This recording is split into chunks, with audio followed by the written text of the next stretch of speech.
Welcome to Sports Talk with Steve Jones, the daily talk show with the voice of Penn State football and men's basketball. You never know what special guest may stop on by any given day. Now here's the man of the hour, Mr. Steve Jones. Great to have you with us on the show today. It is week 0. I would just call it week 1. I don't understand this. I mean, it's not week 0. It's week 1 for 5 games. Yeah. 10 teams are playing, and that's it. And the Iowa State-Kansas State game in Ireland, in Dublin, is the significant one. That will be at noon on Saturday. It'll be on ESPN noon Saturday. Yeah, great. And that's a great way to start the season. Those are 2 teams ranked. Be fun to watch, and it'll be the first meaningful football game since February. So here we go. Quickly, we'll start with Michigan one more time because there's a couple of addendums I want to add to this, and I'll let you run down the penalties, which, if you listen to Monday's show, were the penalties pretty close to what Kyle and I thought they were going to be. Yeah, pretty much spot on there. So we'll start with the prescribed penalties. This is the full release. It is a 4 years of probation for Michigan. The financial penalties are $50,000 plus 10% of the budget of the football program, which, if I'm not mistaken, will get up to like $20 million, all the penalties included. Right. I think when it's all said and done, it could add up to like 30 to 35 million. A fine equivalent to the anticipated loss of all postseason competition revenue sharing associated with the 25 and 26 football seasons. A fine equivalent to the cost of 10,000 scholarships awarded in Michigan's football program for the 25-26 academic year. A 25% reduction in football official visits for this season. A 14-week probation on recruiting communications in the football program during the probation period. For the 4 named people, we've got Connor Stallions, an 8-year show cause order restricting him from all athletically related activities during this 8-year period, as expected. Jim Harbaugh, a 10-year show cause order restricting him from all of the same things. That begins August 7th, 2028, because he already has a 4-year show cause penalty for something else he did. So that is going on. Denard Robinson got a 3-year show cause, and then Sharon Moore got a 2-year show cause order during which he is suspended from a total of 3 games. Michigan self-imposed a 2-game suspension for Moore for this season. The panel determined that a suspension for 1 additional game was appropriate. Therefore, Moore also will be suspended for the first game of the 26-27 season. Apart from the 3-game suspension, Moore is not prohibited from engaging in coaching or other athletically related activities during the show cause period. And scene. Okay, well, on Moore, for example, they picked the 2 games Michigan did this season. The opening game next year is Western Michigan. That will be in Germany. So it makes sure that he can coach the incredibly valuable to him personally Oklahoma game. So valuable, Steve. But remember, he had storage issues, which he told the NCAA over and over again. That's why he didn't have the text messages. Of course. And then finally admitted he deleted all of them. Okay. I believe Connor Stallions threw a phone into hard toilets. Drives. No, into the pond. Into a pond. Wrong body of water. My bad. Yeah, into a pond. Hard drives gone. Yeah, that happens. Doesn't that happen to you, Steve? Your hard drives end up in ponds sometimes? Yeah, it's normal. Sure. Okay. So there are a couple things here. One. I want to talk about the significance of what they did that, well, it didn't really do anything to them winning. Then obviously you're not really somebody who understands the sport of football at all. Okay. I mean, anybody who says that, like, I always sit there and go, you've got to be kidding me. Okay? During a game, under the old rules, if I can pick up your signals during the game watching from the box, perfectly legal. Yeah. And believe me, they have people taking a look over there like, what are they trying to do? When you have a football team that really is based and its foundation is running the ball and defense, the key to running the ball and defense, if that is your primary way of winning, you'll mix in a pass here and there, is to play with what? The lead. Where do you usually try to get the lead? In the first quarter. Well, in the first quarter of games, if you're just starting from scratch, you really don't have a handle on the opposing team's signals. Whatever you could have picked up on film or whatever, which most teams now cut everything so tight it's difficult to find. Yeah. Unless you have those signals ahead of time. And if you're able to get through the first quarter and you know what they're doing when they start the game, and you are the team playing with the lead that bases everything on running the ball and playing defense, that's part of your MO, getting to the front. And Michigan outscored their opponents by a wide margin in the first quarter. It didn't have anything to do with them winning? Okay. Do you know whether the ball's stuffed or inflated? Let's start with the basics here. Right? I would ask the committee, anybody know stuffed, inflated? Charlie Baker stuffed, inflated? You know how the ball goes? No? Okay. Just want to make sure. Right? If they were a throwing football team all over the place, whatever, I wouldn't say this, but they're a team that wanted to run the ball with Blake Corum, with Edwards. Right, sure, they mixed in some, but they only mixed in the pass. They wanted to play defense. Now, were they an outstanding team? Yes. Hey, they went through a season with single-digit missed tackles all season. That's good football. That has nothing to do with signs. Because you have to make the play. And they made plays. But did it give them an advantage in the first quarter of games where you're trying to jump out of the gate and get on top of a team? Yes, it did. Okay, it was part of their MO to play with the lead, which meant you could keep running the ball, which meant you could keep playing great defense. That's part of the MO. Right? Not admitting that is just crazy. Well, they finally stopped them midseason. They already had scouted 3 Penn State games. They'd already scouted 4 Ohio State games. Really? What do you think? They threw all that stuff away? I mean, come on. Let's use some common sense here. Okay, that aside. Now let's get to the part about the lack of creativity. We already have established that as a group, they don't know football. Okay? By making statements like that. And any writer who writes that doesn't know the game. Yeah. I'm seriously. I mean, you really don't know the game. Okay? Now, second, third, fourth quarter, I pull that off the table because at this point you're looking down to see, right, if there's anything you can pick up. Everybody does. Because it's legal. It's that first quarter, okay, where that feeling out process is going on, and you don't have to feel it out. But the other side does. That's an issue. Okay. So now the next part. I completely understand why they said, because what they did, on top of everything else with the cheeseburger thing, which was another thing where they lied their brains out about it, right? There are receipts. Yeah, spoiler. There are receipts for this. There are receipts. Other than that, nobody could tell. Is that they should get a postseason ban. Now, I am completely with them when they say we don't want to hurt the current team on a postseason ban for something they had nothing to do with. Perfectly fine. Right? That's why you have to be creative and think outside the box. I would have said no postseason ban in 25, so the current team isn't hurt at all. But they'd be postseason bans in 26, 27, and 28, because this thing went on for 3 seasons. 26, 27, 28. Well, why would you do that, Steve? Oh, I don't know. Last time I checked, there's a new rule that's been in effect for the last few years where at the end of every season, starting on December 1st, everybody can enter the transfer portal.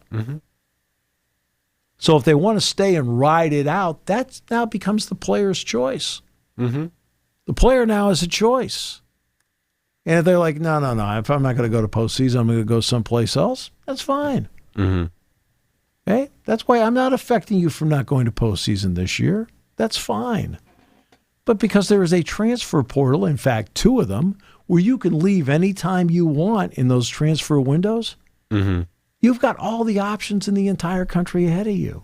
Yes. Right? You've got to think outside the box. I'm not going to hurt the current team. I'm going to let you go to postseason this year, and then it's going to be your option as to whether to stick with it or go someplace else because they're not going to go to postseason in 26, 27, and 28. I don't get it. I mean, you've got to be able to think outside the box a little bit on this, right? And well, it didn't affect them winning. Yeah, it did affect winning. They played with the lead, and they were a team built to play with the lead. Okay? That's how they were built, to play with the lead. They were not built to be a come-from-behind team. No.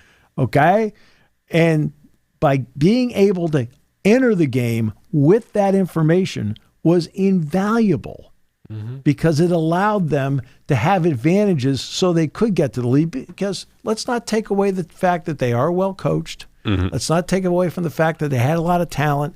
Let's not take away from the fact I talked about the single-digit missed tackles all season. That's good football. Okay? That's good football. And you have to block it. I mean, you can have maybe advantages or whatever. You don't block it, it doesn't matter. I mean, look, they're a really good football team. Right? But when you play big games, and look, they're scouting signals. I mean, do you think they were scouting signals for the Western Michigan game? No. Right? And then Central Michigan's in trouble, too.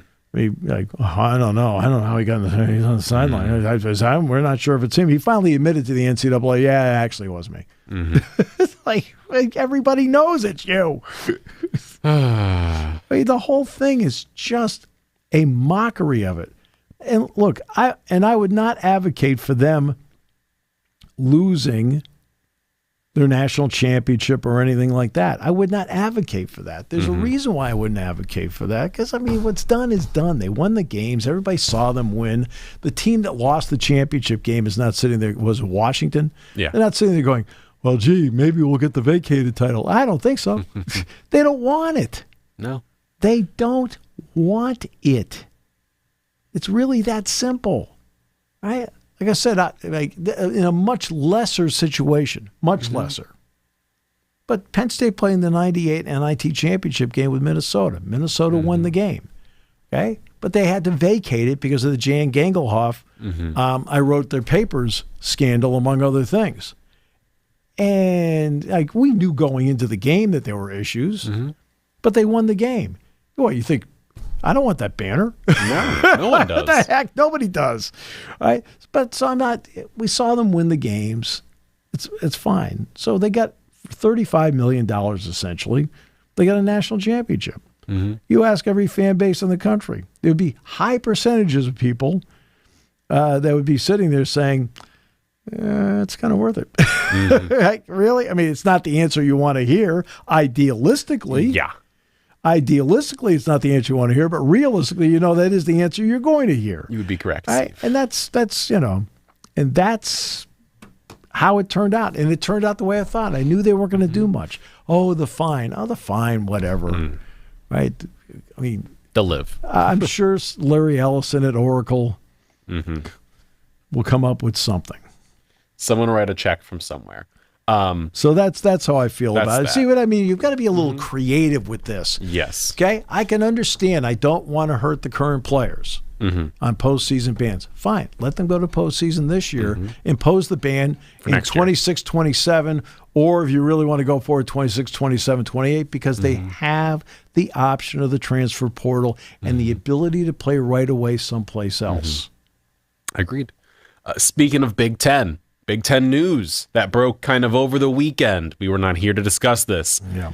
Reporting to ESPN's Pete Thamel, the Big Ten has considered an idea of a massive expansion of the college football playoff to 24 or 28 teams, and it would eliminate conference title games. Right. Steve Jones.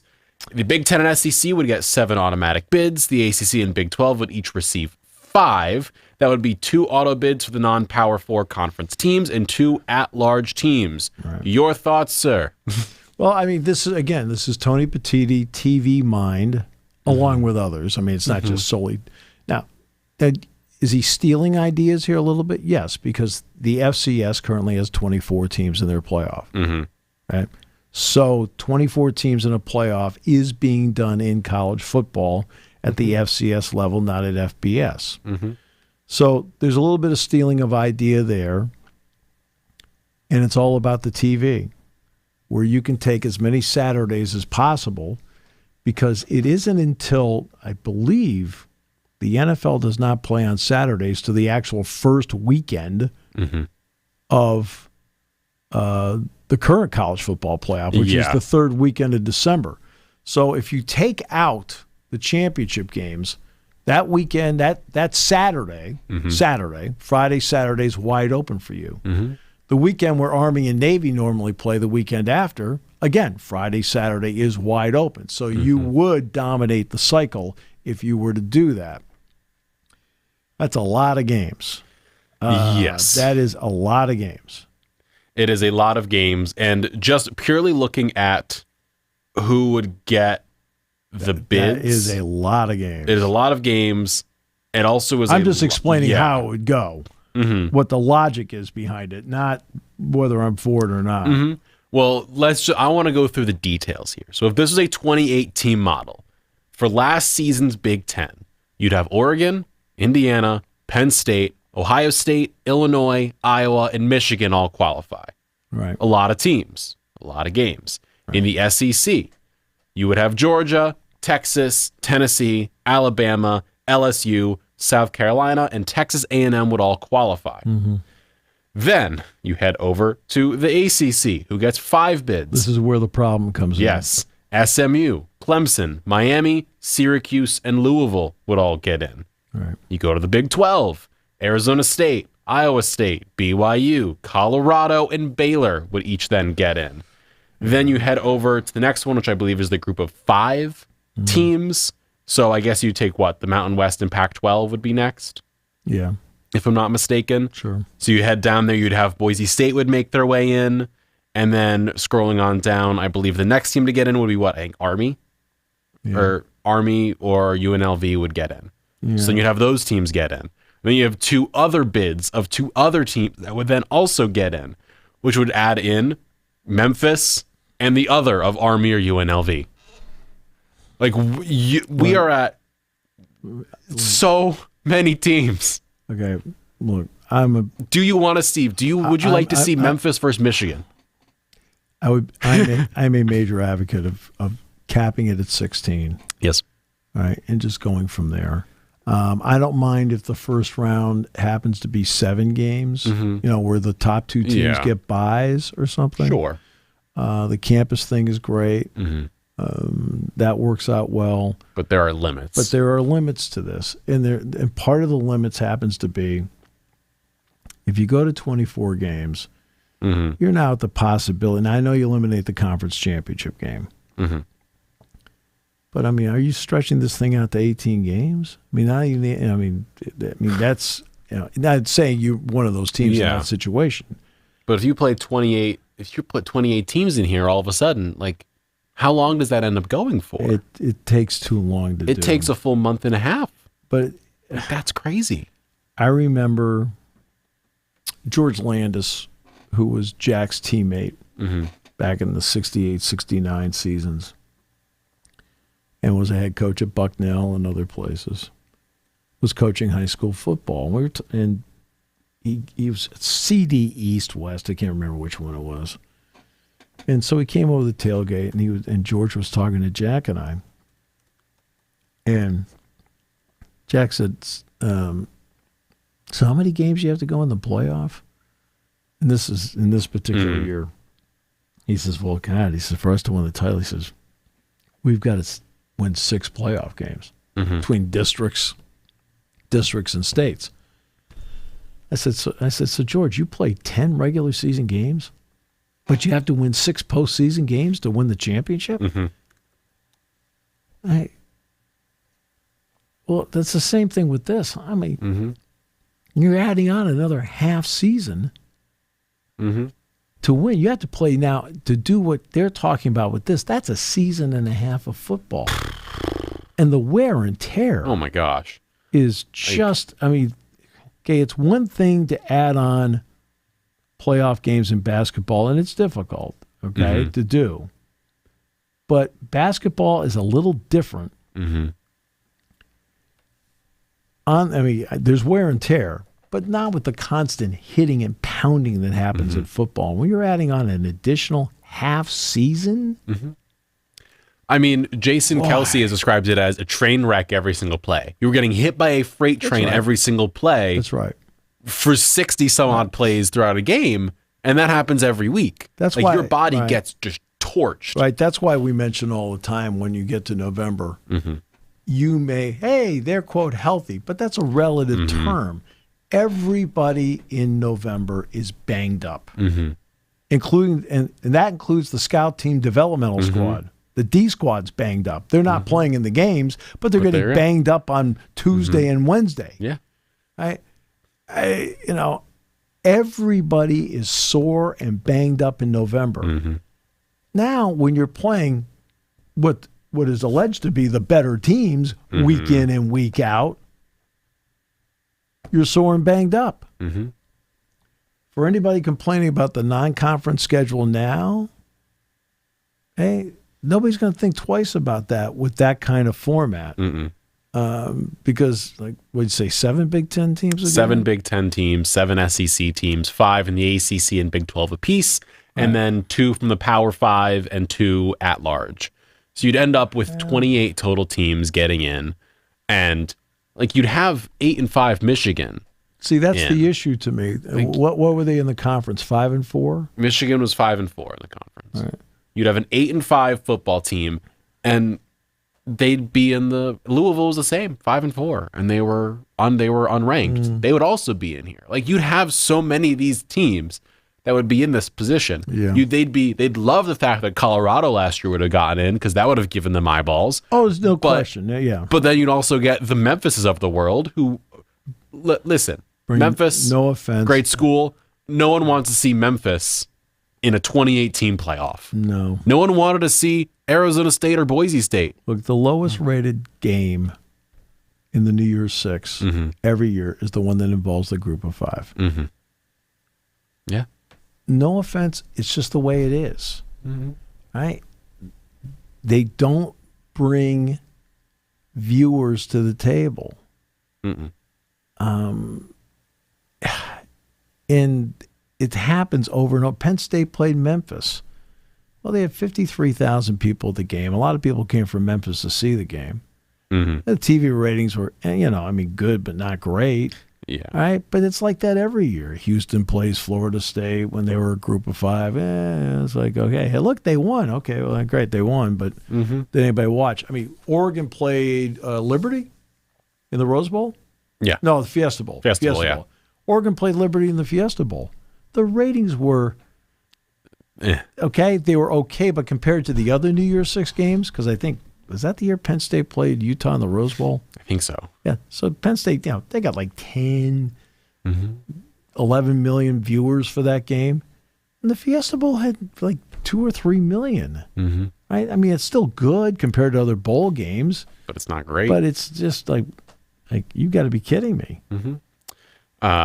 Now going over to other college football news, we're getting quarterbacks named as starters all across the nation. Yeah. That is another part of what's going on right now. Week 0, we're learning about what the depth charts are. I think Drew Aller's going to start. I'm fairly confident in that one. The big ones, Joey Aguilar, who of course swapped places with Nico Yamaleava. He is now the starting quarterback at Tennessee. Not shocked by that one. No. Syracuse named Steve Angeli the starter up in Syracuse. He was the one that conducted the end of the first half drive. Got away with the fumble, but did enough to keep his team in the game. Yeah. He won the job over Ricky Collins, the LSU transfer. So the two of them fought it out apparently pretty much until today when the decision was made that he'd rather go with experienced Fran Brown going up against Tennessee and Clemson the first 2 weeks of the season, which are rough. Right. So those are the two starters there. You have other starters getting named across the nation. I know we've got a bunch of starters everywhere, from Rice naming a redshirt freshman as a starter, Chase Jenkins, New Mexico naming a transfer, Jack Lane, who's going to play against Michigan. You've got players getting named across the board as starters, so it's very cool to see all the names getting tossed out there, who's going to start in each of these different locations. But everybody's wondering who is going to start at Ohio State. Yes, they are. And do we have an answer, Steve? I don't know. I don't think we do. Ohio State quarterback, if I'm going to do a quick... Well, Julian Sayin, you would think, would be the guy that would have the best shot at it. You'd think. But they haven't announced it. As of right now, I do not believe a quarterback has been announced as the starter for Ohio State, which, again, at some point we'll find out who it is. Speaking of, we'll find out. We have to. Okay, I'll never forget. Oh, God, I can't remember which quarterback situation it was. And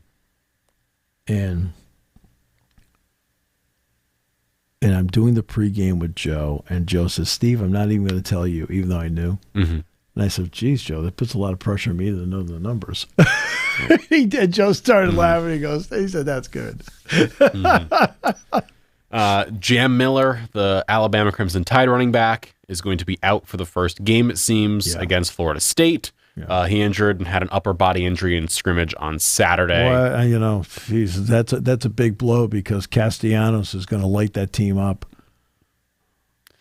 I'm starting to learn when you're joking with me, and that's one where I didn't really need a lot to tell you were joking with me. It's like, you got to be kidding me. I felt pretty good about that one.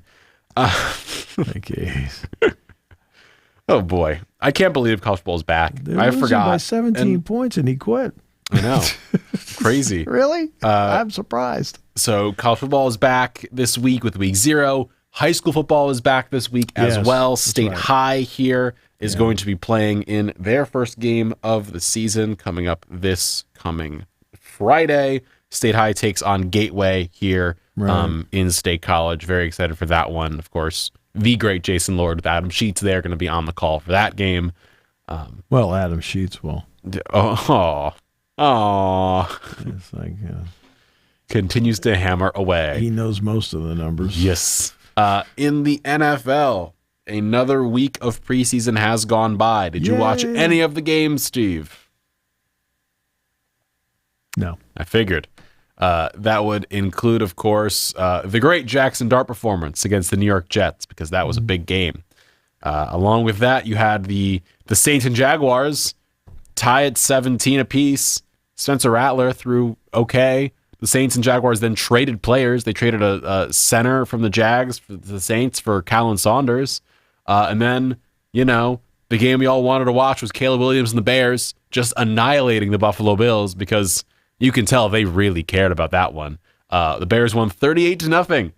And a current headline is that the Bills got called out by head coach Sean McDermott after the game, saying, quote unquote, that's not our standard. It's also not the season. So, I don't know. Personally, I usually don't put too much into the preseason when it comes to big things. No, I usually put nothing into the preseason. Do you think Stetson Bennett going 28 for 40, 324 yards, 3 touchdowns, and leading them to a win over the Chargers late in the game is going to do a lot for the Rams going into the season, Steve? Okay, Tanner McKee. Mm-hmm. Okay, of course. Who did a good, Eagles great. Who did a good job last year in the preseason to the point where they named him the backup quarterback. It's fine. And when he had his one shot in a regular season game last year, he played well. It's fine. But I'm talking to one of the guys that works on the Eagles network, and I said, how have you felt about Tanner McKee to this point? I said, especially in the role of being the backup quarterback. He's got this. And then he said to me, well, what do you expect out of a backup quarterback? I said, a guy that's good enough to win a game or two for you, but is not a long-term solution. Well, you don't think he could be a long-term solution? I said, he said, why do you say that? And I said, because they get video on you and they see what you actually can and can't do. Right? And then start game planning to it. He wouldn't accept that answer. It's like, if he were a starting quarterback, why hasn't somebody traded for him? Yes. That's right. Yeah. So the final game of this week's preseason goes on the Bengals-Commanders tonight. Apparently, the Bengals might trade Trey Hendrickson. They are shopping him. Apparently, the Browns, Colts, and one other team have all showed interest in Trey Hendrickson. So we'll see what happens with him. The Commanders apparently are also looking to trade Brian Robinson Jr. and Terry McLaurin now. So who knows what they're doing? Just pay him. I mean, seriously. With McLaurin. Yeah. I mean, for goodness sakes, just pay him. Now, you've got a shot to do something to challenge a team. the defending world champions who have had a drama-free preseason. I mean, drama-free. What news has come out of Philadelphia except for they picked up John Mechie? Which might be a nice pickup. You have an incredibly top talent in Jaden Daniels. You need to give him a receiver. Right. Yeah. What do? You get a receiver in Deebo Samuel and trade away your best player. You trade your literal best player away. Why? What reason do you have? I don't understand. He's apparently not asking for the max. He's not asking for the thing that Jamar Chase got. He wants the $30 million-ish number that DK Metcalf got. Josh Harris owns the Sixers, the Devils, and the Commanders. He's got enough cash. In fact, you want to cut Joel Embiid. You'll have plenty. Yeah. Right? You're going to get the same results anyway. He's not going to play. Yeah, pretty much.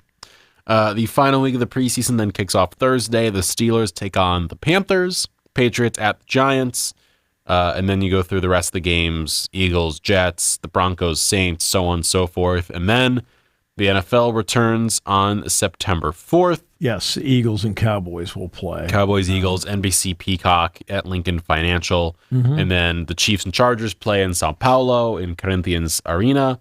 And then we get to the Sunday games where the NFL is officially back, but that happens September 4th is the beginning of that one, which will already be through a couple weeks of college football. What's the Brazil game again? Chiefs Chargers. I don't think last year I watched it was the Eagles and the Packers. I don't think I'm going to watch it this year. I just don't. I don't feel like paying for it. It is the YouTube game this year. YouTube game. It's on YouTube. I'm not going to. Yeah.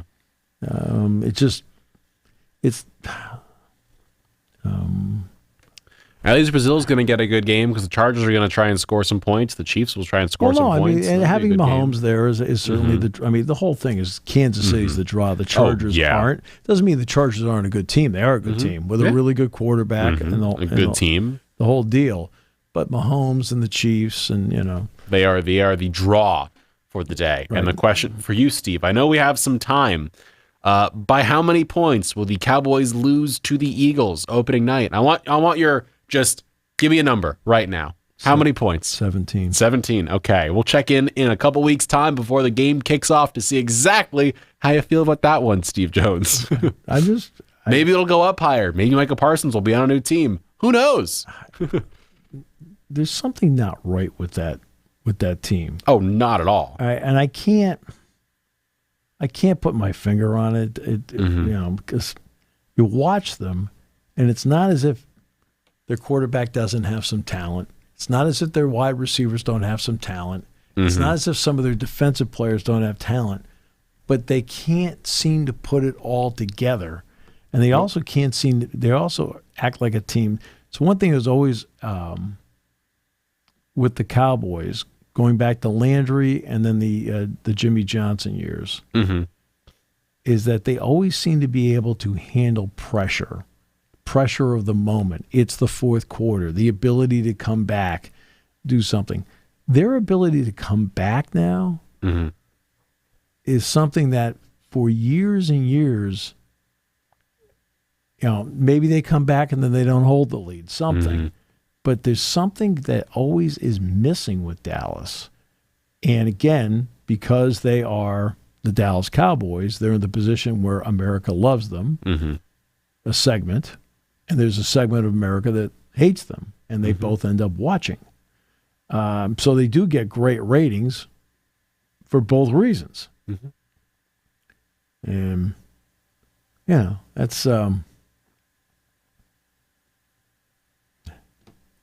and the Eagles certainly are a popular team with Saquon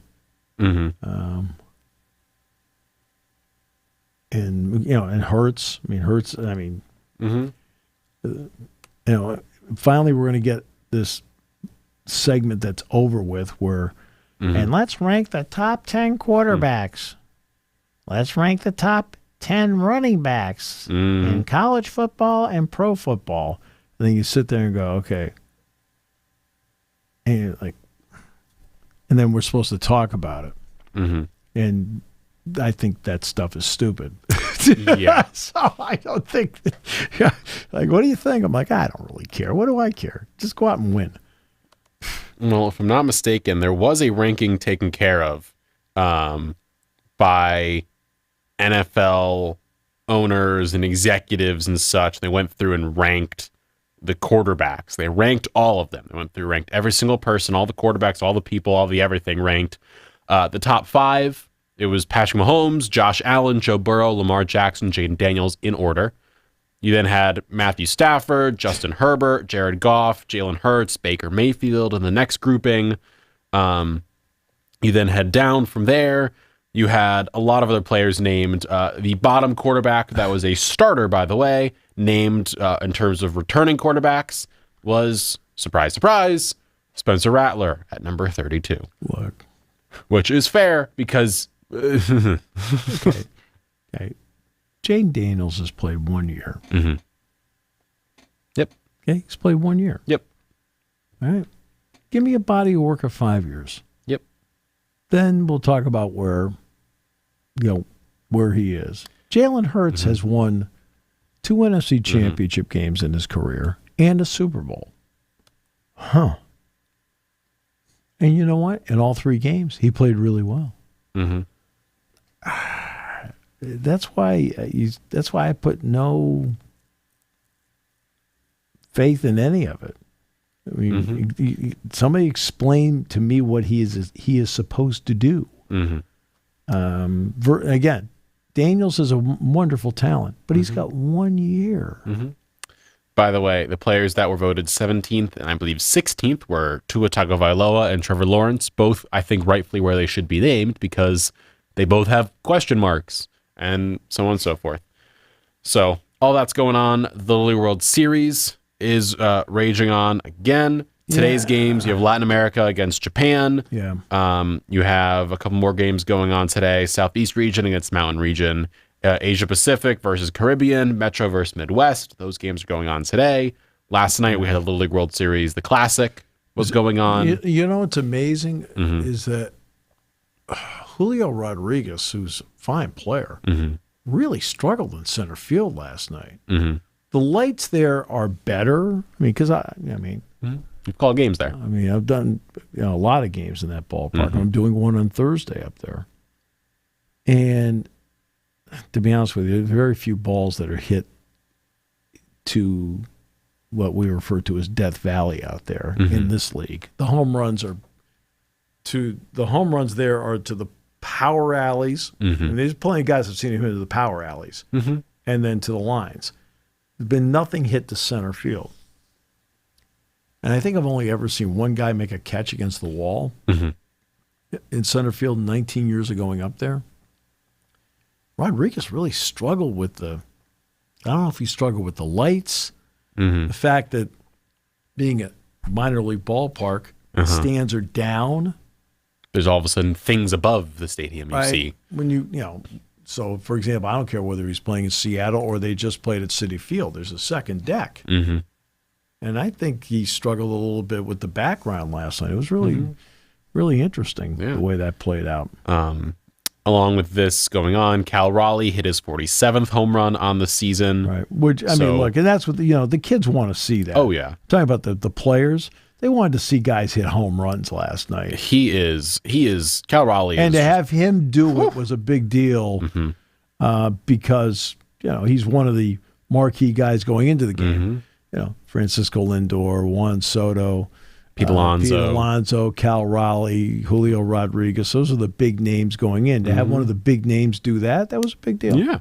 He hit a big one, 47 home runs for him on the season. He is now 4 ahead of Kyle Schwarber and Shohei Ohtani for the MLB lead for home runs. He is 8 ahead of Aaron Judge when it comes to the AL in the home run category. So it's interesting what's going on in baseball right now. I also don't know if you saw this, but Victor Robles was down in AAA and hurled a bat at a pitcher. Yeah. And got ejected from the game, rightfully so. Well, didn't somebody throw a bat or charge the mound last night? He threw a bat and then charged. He got hit by a pitch. He then threw the bat and charged the mound. But didn't that happen? Did something happen in last night's Little League Classic game? I don't remember if anything did. Okay. But that happened in the minors. Robles has played here, Again, he played against the Spikes when he was at Auburn. So I mean, but yeah, let's throw a bat at the guy. Yeah, it's a decision. That's the best way to put it. When it comes to baseball, of course, we're kind of getting down the stretch. We're in the middle of August. When it comes to the overall standings in baseball, the Milwaukee Brewers. The way, the Red Sox looks like they picked up Nate Lau from Washington, so that gives them a first baseman. Toro's done a good job over there, considering he's not supposed to be the starter.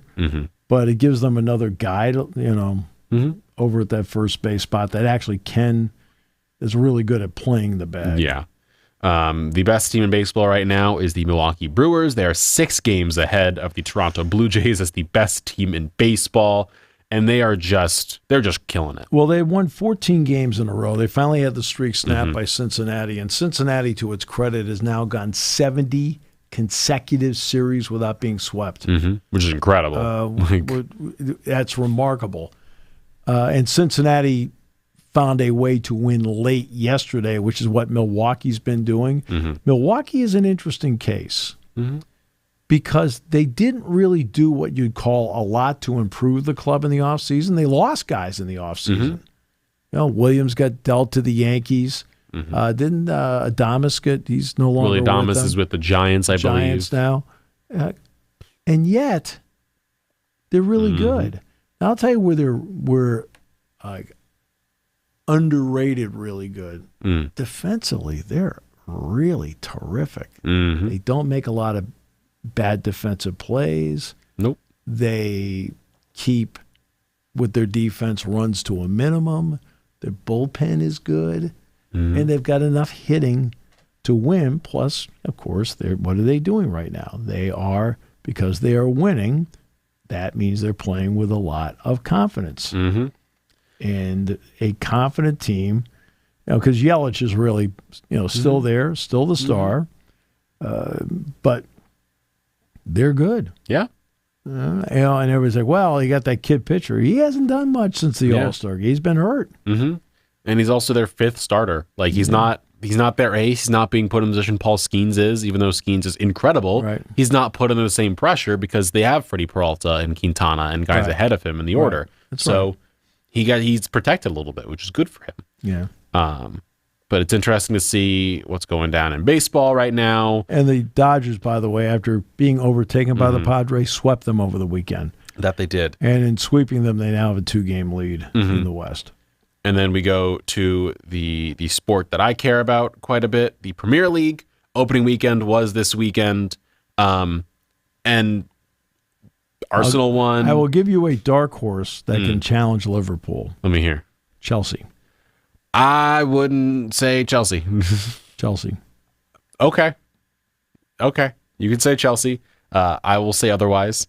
Something that did happen, which always makes me happy, is there are a lot of clubs in England that are giants that have in recent years fallen off. In the case, one of them was Sunderland, a team that was in the Premier League forever, got knocked out of the Prem back in the 2010s. They have one of the biggest stadiums in England with the Stadium of Light. 68 some odd thousand or so people can get in that stadium. Sunderland, their first game back at the Premier League, won 3-0, and that stadium was rocking. Yeah. Like, it was bouncing, and they signed a bunch of players from around Europe, and these people are just having a blast. The fans look happy. They looked excited. And the team they beat was West Ham. And West Ham plays in London Stadium, which, of course, is used in the Olympics. So it's a big, gigantic ground that has the Olympic track basically around the outside of it. So it doesn't look right. And it was bad for West Ham to the point where the manager, Graham Potter, people are already saying he could get sacked or fired, essentially. They're like, he is the leader in the clubhouse, which people don't like to speculate. People will lose their jobs, but that was bad. He was not good. They were bad, Steve. Like, bad. It's one thing to say a team is bad. When a team looks like they aren't trying the first game of the season, that's not good. It is rough. And of course, it's been discussed for the past few years. We talked about it here on the show when you let me discuss soccer, that the teams that usually come right up go right back down because the gap between the championship and the Premier League is just so cavernous. And Sunderland came up and then blew 3 past them. Yeah. Okay. So Prem is back. I'm happy. Arsenal won. Terrible game, but they won. And there's one more match today. It is Everton, I believe, going up against, if I'm not mistaken, Leeds. So that is the last match of today of match week 1. And then we're back to our regular scheduled programming. So college football is back this week with week 0. Yes. Soccer is back in the Premier League and all around Europe. The NFL is back in 2 weeks' time. MLB is going on. The NBA schedules were released. So we have an idea as to who is going to play when on the NBA schedule side of things.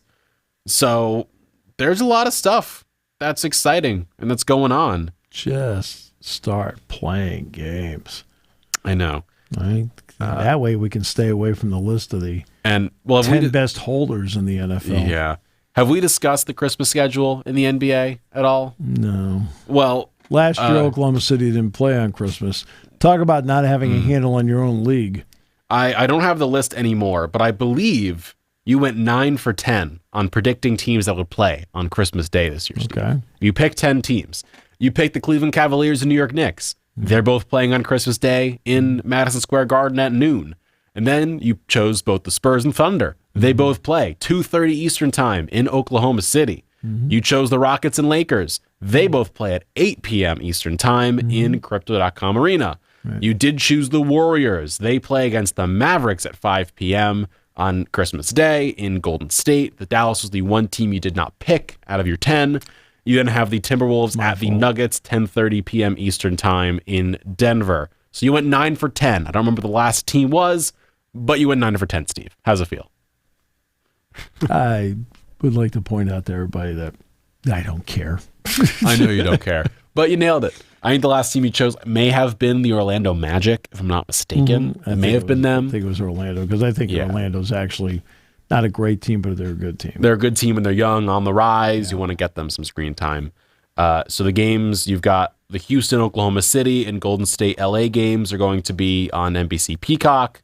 Houston at Phoenix. Those two are opening night, by the way. The opening night games. Houston at Oklahoma City, Golden State at the Lakers. Just when I thought there wasn't a reason to live.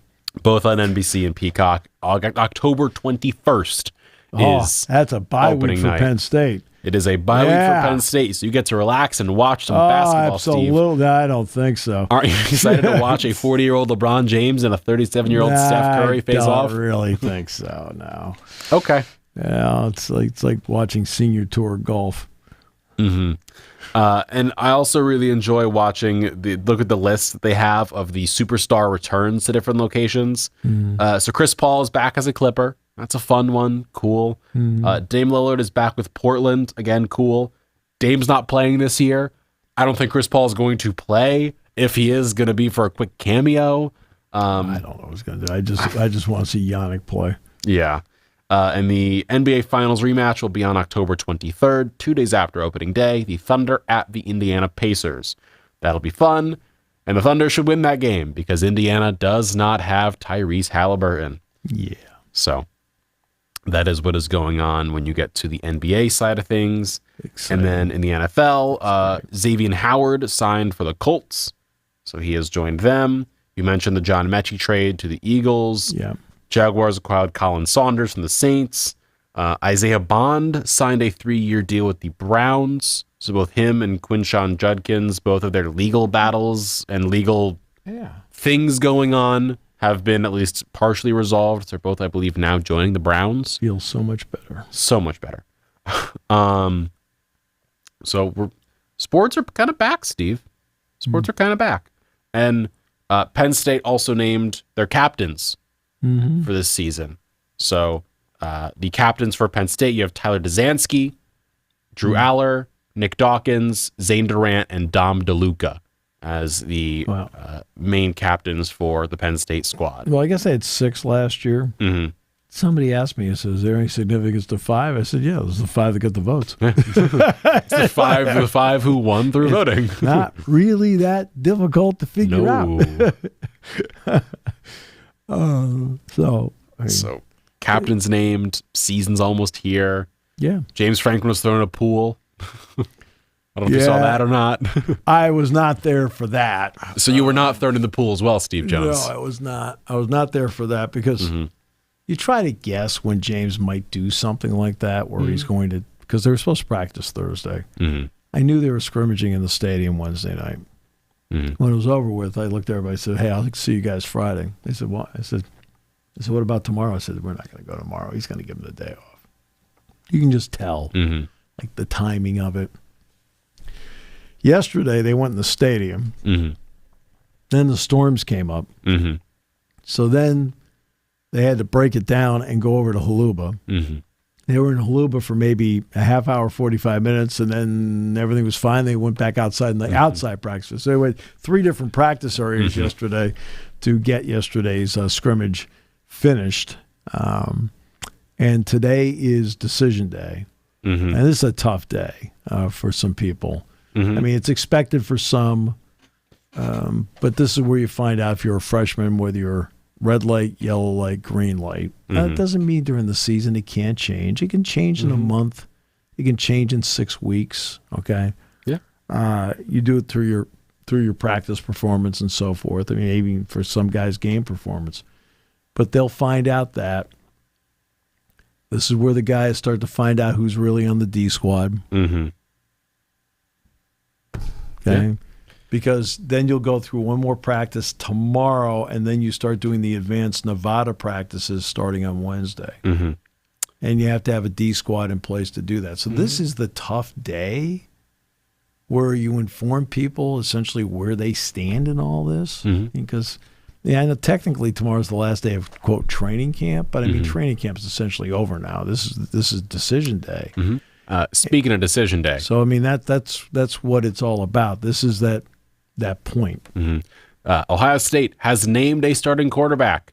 Julian Sayin will be the Buckeyes starting quarterback going into week number 1. Yeah. He will take on Arch Manning, his first matchup. That's fine. So that is who Ohio State is going with in the starting quarterback role. I'm not. I don't think anybody's surprised by it. It's not as if the other kid didn't step in and give him a push. But that is, that's what I think everybody in the end thought he would be the leader in the clubhouse. And he is. So he is going to he'll start, and we'll see how it plays out. It should be an interesting matchup with Manning going in there. Manning, of course, has all these expectations on him, but he's had expectations his entire life. I mean, you don't walk around with that name and not have people give you expectations and label you with expectations. And we'll see how he performs.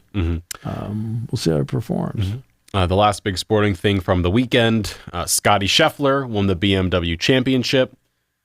He won it he had an 82-foot chip on 17, which I saw the video of. I saw the video. 60 feet from the hole and just rolled and rolled and rolled and rolled. Right, and just then crawled into the hole. And that was one of those cool ones where, like, I don't know. There's something about seeing a cool golf shot where, like, you can appreciate it a little bit. Like, I don't golf. But I can appreciate when something cool like that happens. Right. As someone who's played mini golf before, I appreciate when a cool little ball rolls in the hole. Look, he's a great player who doesn't act like he's a great player. He comes into a press conference, because I was down at the U.S. Open. He comes into a press conference, he sits down, he gives answers. Is he a dynamic personality? No, he just seems like he's a really good person. Cares about his wife and his child, loves playing the game. It's not as if the game is a means to an end. No, he does love to play the game. But he just plays. When he is in contention, the rating. One thing I found out at being at the U.S. Open is that among golf fans, he's a big deal. Right? Oh, of course he is. No, Because remember, he's not the dynamic personality that you have others out there. There are a lot of other guys that have dynamic personalities out. DeChambeau being one of them. And DeChambeau is very, very popular. But if I heard one person as I'm walking around, it's the old management by walking around thing. You can sit up in the booth all you want, but you got to get your hands dirty. You got to walk around. Boots on the ground. Right? And kind of pick up on your own. If I heard once, I heard 20, 30 times, where's Scheffler? When's Scheffler coming up? Where's Scheffler? People wanted to see him because they know right now that in the game he is the best. DeChambeau was out there, but DeChambeau then, but they wanted to see Scheffler first, then they wanted to see him, then they wanted to see Rory, right? But Scheffler was the guy when you're walking around, they wanted to see. Because they wanted to see this guy who's precise. I mean, he plays that fade off the tee. He's won 5 times this year. If he were even a little bit better putter, he would have probably won 7 or 8. Yeah. Going over the last thing during the Little League Classic, Rob Manfred brought up and was discussing the idea of if expansion happens, so would realignment of divisions. And this brought up something on the internet. Someone from the New York Times and Athletic, Jim Bowden, put out a proposed realignment, and this is kind of what is expected to take place if this were to happen. Would it be, 8 4-team divisions? It would be 8 4-team divisions. In the East, we'd have the Red Sox, Mets, Yankees, and Phillies. The North would be the Reds, Guardians, Tigers, and Blue Jays. The Mid-Atlantic would be the Orioles, Pirates, Nationals, and the proposed Charlotte expansion team. The Southeast would be the Marlins, the Braves, the Rays, and the proposed Nashville expansion team. Then going to the Midwest is Cubs, White Sox, Brewers, Twins. Southwest would be Astros, Royals, Cardinals, Rangers. Pacific Coast would be Rockies, Athletics, Mariners, Giants. The West would be the Diamondbacks, Angels, Dodgers, and Padres. Well, first of all, Nashville's going. I mean, I'm 90+% sure Nashville's getting a team. While Charlotte's a really, really nice market, and I was down in Charlotte in July at one point. Really nice market.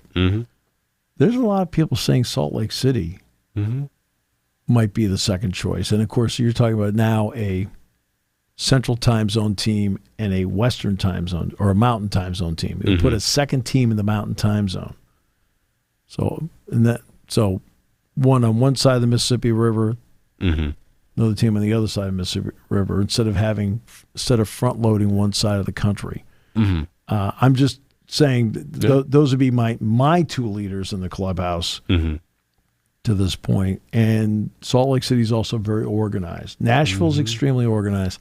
Salt Lake City's very organized. Those are the two. Those are the 2 to be looking out for. That's what I'm looking at. Doesn't mean over the next couple of years it doesn't change. Yeah. But at some point, expansion is a double-edged sword. So here's the double edge. One, let's go to the positive side of it. You can get, I would say, an expansion team in baseball. Expansion fee might be $2 to $3.5 billion. So if you get 2, you're talking about $4 to $7 billion. So let's go let's go whole hog here. 7. Let's go $7 billion. The other 30 teams split up the money. The negative for the 30 team owners is that, well, what about the national TV contract? Now it's 32 mouths to feed. Okay. And ESPN might be looking at staying in baseball, but maybe doing a game during the week. Sunday Night Baseball might be NBC or Amazon. I know they've talked to them about that. But they need to get that package settled. The other issue that they're having in baseball right now, regional sports networks, which was thought to be the golden goose that would keep laying the golden eggs over and over and over again. Well, now regional sports networks are really struggling, and you've had a lot of RSNs pull out, and Major League Baseball is now in charge of they're producing those games. So that's not great for Major League Baseball. I mean, the Pirates are okay with what they're doing right now. Mm-hmm. But there are other teams that are not in the same boat. The Twins aren't in that boat. The Guardians aren't in that boat. There are several teams that just are not in that boat. And that was supposed to be the long-term goose that would lay the golden eggs financially. Mm-hmm. And that's a big, big issue for them moving forward. And it is something where when Bryce Harper got into it with Rob Manfred about a cap, every other sport has a cap. They've all thrived since going to the cap. And salaries are higher than ever in basketball and so forth. Because when you talk about a cap, it's not just the cap. Mm-hmm. Oh, you can't go past this, can't go past this. Also the but floor. Nobody ever talks about the floor. Okay, there is a floor. And this would dramatically affect what the Pirates do. Mm-hmm. Because right now, right? They're paying nothing. Right now, they're lower than the basement financially, right? Floor, basement, Pirates, right? They'd have to raise up, which would force them to do. Now, they could come up and just say, hey, they can get to $100,500,000 and, you know, but they'd at least be there. Get a bunch of guys that are barely there. Thank you for listening to Sports Talk with Steve Jones, a 7 Mountain Media production. Come back at 11 every weekday for analysis of the latest happening in the sports landscape. From college football to European soccer, Steve and Kyle cover it all on Sports Talk with